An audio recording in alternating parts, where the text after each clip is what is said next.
দুটো হাত নেই তবু সব আছে। স্ত্রী, সন্তান, টাকা পয়সা কিংবা জনপ্রিয়তা, কোনো কিছুরই অভাব নেই জীবনে। এমনকি আল্লাহ এতই দিয়েছেন যে নিয়মিত দান করছেন। 50 জন ছাত্র নিয়ে একটা এতিমখানাও চালাচ্ছেন। অথচ একসময় অনেকেই তাকে বলেছিলেন ঢাকায় গিয়ে ভিক্ষা করে খেতে। ল্যাংড়া খোঁড়া বলে খোঁচানো, মা বাবার চরিত্র হনন করা তো ছিল খুবই সাধারণ ঘটনা। বলছিলাম কন্টেন্ট ক্রিয়েটর মিরাজ আফ্রিদির কথা।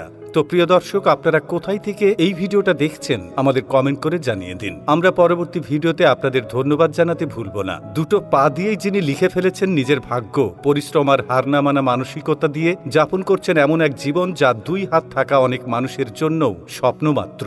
জন্ম থেকেই দুটো হাত নেই মিরাজ আফ্রিদির। তার আসল নাম মিরাজুল ইসলাম। কৃষক বাবা ও গৃহিণী মায়ের 3 সন্তানের মধ্যে তিনি সবার ছোট। প্রতিবন্ধী হওয়ায় ছোটবেলা থেকেই অবহেলা ও বৈষম্যের শিকার হয়েছেন তিনি। তবে হাল ছাড়েননি, মায়ের সহযোগিতায় ধীরে ধীরে হাঁটতে শিখেছেন, বোনের চেষ্টায় পা দিয়ে লিখতে শিখেছেন, আর নিজের ধৈর্য ও পরিশ্রম দিয়ে শিখেছেন ভিডিও ধারণ ও এডিট করার মতো কঠিন সব কাজ। অভাবে জর্জরিত এক কৃষক পরিবারের সন্তান মিরাজ। পিএসসি পরীক্ষার সময় তার ফর্ম ফিল আপের টাকা দেবার মতো সামর্থ্য ছিল না। ফলে তাকে নিয়ে মানবিক প্রতিবেদন তৈরি করেছিলেন পাবনার এক সাংবাদিক। আর সেই প্রতিবেদনের মধ্য দিয়ে তিনি নজরে পড়েছিলেন তৌহিদ আফ্রিদির বাবা এবং মাই টিভির পরিচালক নাসির উদ্দিন সাথীর, যার উসিলাতেই বদলে গেছে মিরাজের কষ্টের জীবন।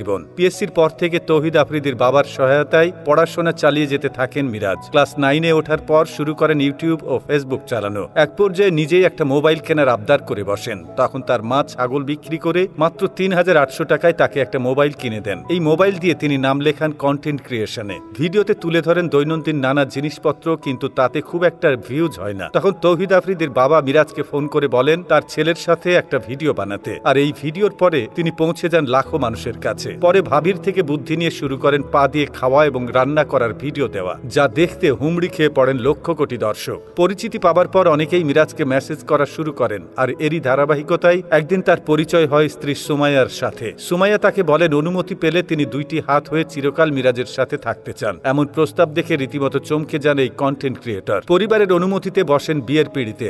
আর তার সপ্তাহখানেক মাথায় পেয়ে যান ফেসবুক মনিটাইজেশন। প্রথম 2 মাসে আয় করেন প্রায় 3 লাখ টাকা। এরপর টানা 2 বছরে আয়ের অঙ্ক গিয়ে দাঁড়ায় 7 লাখ টাকায়। পরে মিরাজ আরো সুদূর প্রসারী চিন্তা করেন। ভবিষ্যতের কথা ভেবে শুরু করেন সেলুনের ব্যবসা। একসময় ঠিকমতো খেতে না পেলেও এখন একদমই বদলে গেছে তার জীবন। দেখতে দেখতে তিনি 1 মেয়ে ও 2 ছেলের বাবা হয়েছেন। স্ত্রী সন্তান নিয়ে দেশ বিদেশ ঘুরে বেড়াচ্ছেন। প্রয়োজন মাফিক মেটাচ্ছেন পরিবারের সকল চাহিদা। এতিমদের কথা ভেবে চালাচ্ছেন একটি এতিমখানাও। এমনকি এত সব সামলে স্নাতকে পড়াশোনাও করছেন। ফলে আপনি বলতে পারেন মিরাজ এই বাংলায় নিক ভুইচিসের চেয়েও একটুও কম নয়।